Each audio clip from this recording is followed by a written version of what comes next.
అదృష్ట రత్నాలయం జ్యువెల్స్ అదృష్ట రత్నం అష్టైశ్వర్యాలకు మహానిలయం.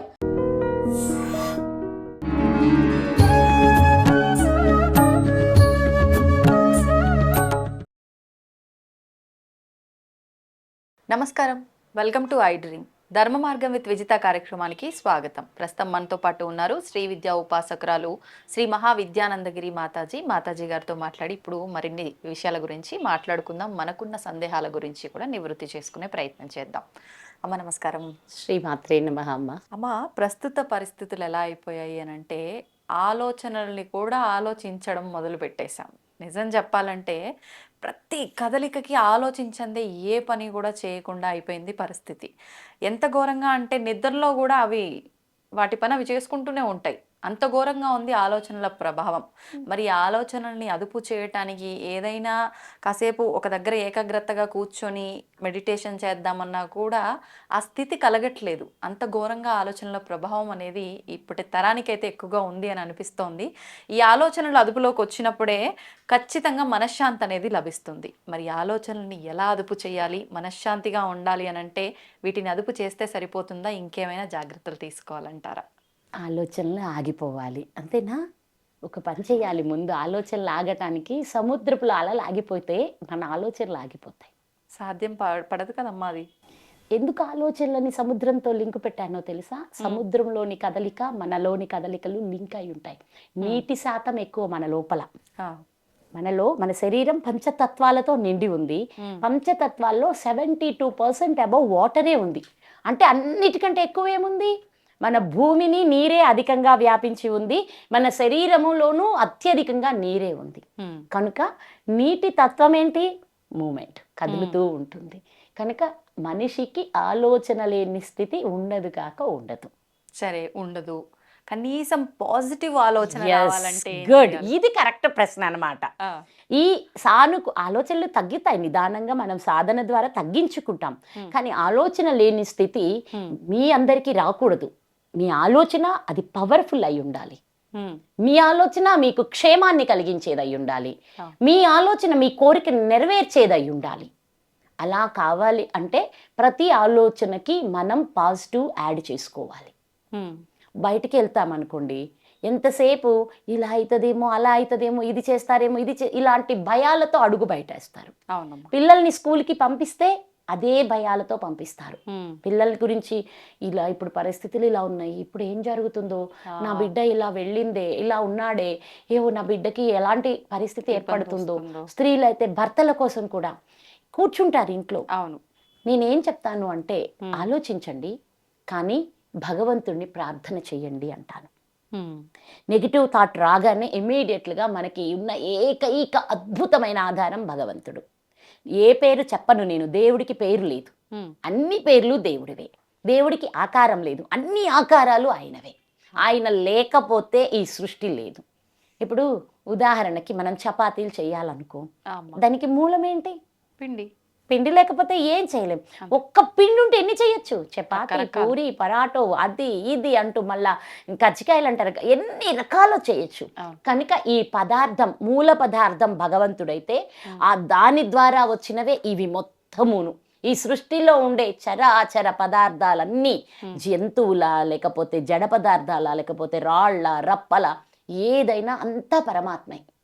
కానీ ఆ పరమాత్మని గుర్తుంచుకొని ఆయనే ఆధారం చేసుకొని, ఒకసారి భర్త ఇలా బయటికి వెళ్ళాడు, పొద్దుపోయింది ఇంకా రాలేదు అని ఒక స్త్రీ భయపడుతూ ఉందనుకోండి, వెంటనే భగవంతుడిని స్మరించుకోవచ్చు. చిన్న చిన్న మంత్రాలు కూడా అనుకోవచ్చు. ఇప్పుడు ఉంది, పిల్లలు బయటికి వెళ్ళేటప్పుడు ఈ స్తోత్రం చెప్పొచ్చు. ఆపదాం అపహర్తారాం దాతారాం సర్వసంపదాం లోకాభిరామం శ్రీరామం భూయో భూయో నమామ్యహం. మీరు ఇంట్లోంచి బయటికి వస్తే ఈ నామాన్ని చేసుకుంటూ బయటికి వస్తే నిజంగానే క్షేమంగా ఇంటికి వెళ్తాం. ఇది నిజం. ఈ విషయంలో ఒకసారి అమ్మ పేరు మర్చిపోయాను, గోపురం అని ఒక పెద్ద కార్యక్రమం జరిగేది అప్పట్లో జీ తెలుగులో. చాలా అద్భుతంగా చెప్పేవారు ఆ అమ్మ. నేను ఆ అమ్మని కలిశాను కూడా అప్పట్లో. ఆ అమ్మ ఒకరోజు ఒక దీంట్లో చెప్పారు, ఈ మంత్ర విశిష్టతని చెప్పారు. ఏం చెప్పారంటే, యుఎస్లో అమ్మకి శిష్యులు ఎవరో ఉన్నారు. ఆ రోడ్డు అంతా చాలా చండాలపు రోడ్డు అట. అక్కడ ఆ అమ్మాయి నడిచి వెళ్ళక తప్పనిసరి పరిస్థితి ఏర్పడిందట ఆ వీధిలో నుంచి. అక్కడ ఎవరు ఉంటారు అంటే గన్తో కాల్ చేసేవాళ్ళు, దొంగతనాలు చేసేవాళ్ళు, ఆడపిల్లల మీద అకృత్యాలు చేసేవాళ్ళు, ఇలా ఉంటారట. ఈ అమ్మాయి అటు నడుస్తూ వెంటనే ఈ అమ్మ చెప్పిన మాట గుర్తు చేసుకొని వెంటనే అమ్మ ఏం చేశారు, ఈ పాప ఏం చేసింది, ఈ మంత్రం జపిస్తూ వెళ్ళిందంట. క్షేమంగా ఇంటికి వెళ్ళిపోయి అమ్మటే ఈ అనుభవాన్ని ఆ అమ్మకి తెలియచేసిందట. సంతోషం. చాలా చాలా అద్భుతంగా ఉంటాయి. కాబట్టి మన మంత్రాలంటే సామాన్యమైన విషయాలు కాదు నాన్న. ఒక మంత్ర చాంటింగ్లో నుంచి ఒక రకమైన వేవ్ మూమెంట్లో ఎనర్జీని రిలీజ్ చేస్తుంది.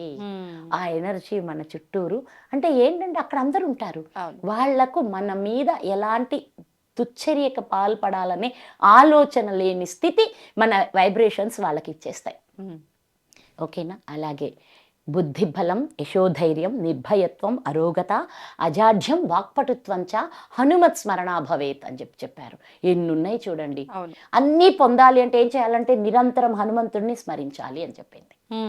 అలా ఆంజనేయ స్వామి వారి మంత్రం తలుచుకుంటూ వెళ్తే మనసు స్థిరమవుతుంది. ఎందుకంటే ఆంజనేయుడు వాయుతత్వం, మనస్సు కూడా వాయుతత్వమే. ఈ ఆంజనేయ స్వామి స్మరణతో వాయుతత్వం అంటే మందగిస్తుంది. అప్పుడు మన ఆలోచన విధానాలు కూడా తగ్గుతాయి. తగ్గడంతో పాటు నెగిటివిటీ కూడా తగ్గిపోద్ది. దైవనామం ఉన్న దగ్గర నెగిటివ్ వస్తుందా? రాదు కదా నాన్న. కనుక దైవనామ స్మరణ చాలా గొప్పది.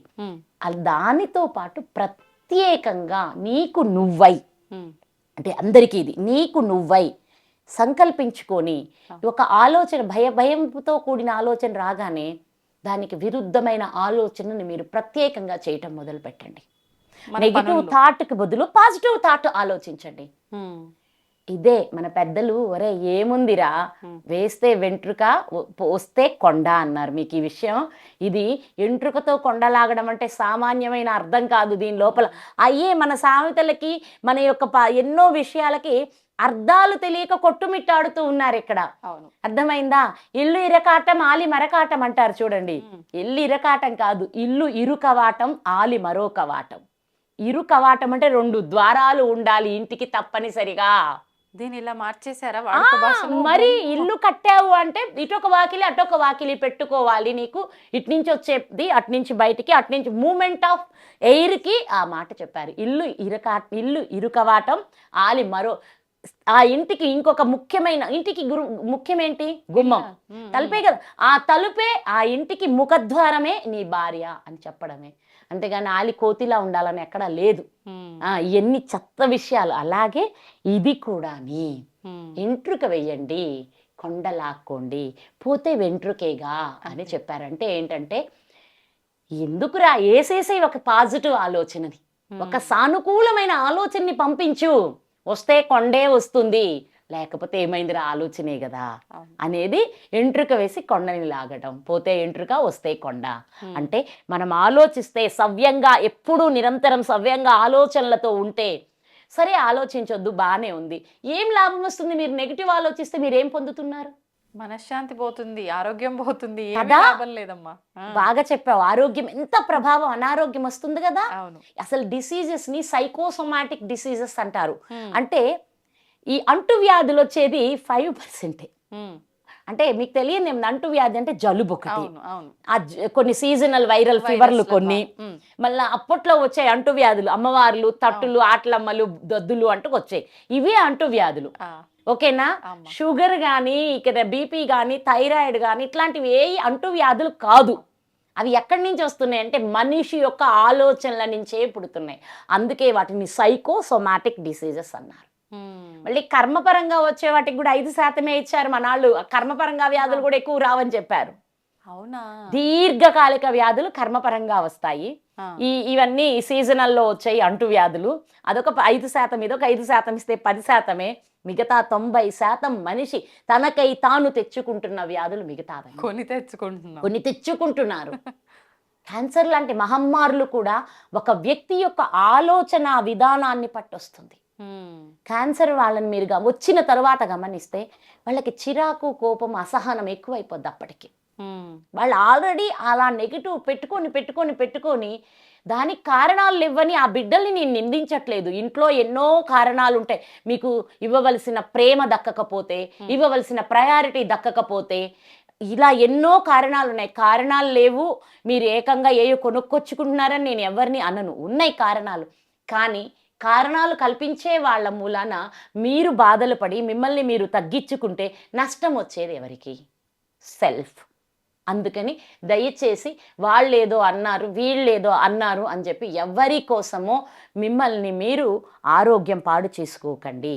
మీరు నిరంతరం వచ్చే ప్రతి నెగిటివ్ ఆలోచనకి ప్రతిగా మీరు సానుకూలమైన ఆలోచనను నింపుకోవడం నేర్చుకోండి. భగవన్ నామ స్మరణ చేయండి. మీరు బయటికి వెళ్తున్నా, మీ బిడ్డల్ని బయటికి పంపిస్తున్నా ఈ శ్లోకాలు నేర్పించి వాళ్ళు అవి స్మరించుకునేలా బయటికి పంపండి. అలాంటి ఆరాతో ఎవరైతే బయటికి వెళ్తారో వాళ్ళ చుట్టూరు ఉండే ఆ moment of energy wavelength అవతల వాళ్ళని అట్రాక్ట్ చేయకుండా, వాళ్ళ దృష్టి కూడా మన ఆరా మీదకి రాకుండా మనం సేఫ్గా ఇంటికి చేరుతాము. ఇది నిజం. అంతే. ఇక దీనికి ఏ తిరుగు లేదు. కాబట్టి హాయిగా ప్రశాంతంగా ఉండాలి అంటే ఆలోచనలు అనేది మన మన మన ఇప్పుడు మన శరీరానికి అన్నం ఎంతో మన మనసుకి ఆలోచనలు అంత ముఖ్యం. వస్తూనే ఉంటాయి. ఇంద్రియాలు ఉండే విన్నందుకు ఒక ఆలోచన, చూడంగానే చూడినందుకు ఒక ఆలోచన, తిన్నందుకు ఎవరో తగిలినందుకు ఒక ఆలోచన. ఇలా అన్ని రకాలుగా మనకి ఆలోచనలు వస్తుంటాయి. వచ్చిన దాన్ని మనం మనుషులం, మనకి ఒక విఘ్నత ఉంది, విచక్షణ ఉంది. మనం ఏం చెయ్యొచ్చు? వాటిని పాజిటివ్గా మార్చుకోవచ్చు. దీని ద్వారా ఎంతో అద్భుతమైన ఫలితం లభిస్తుంది అన్నమాట. శ్రీమాత్రే నమః. ధన్యవాదాలమ్మా.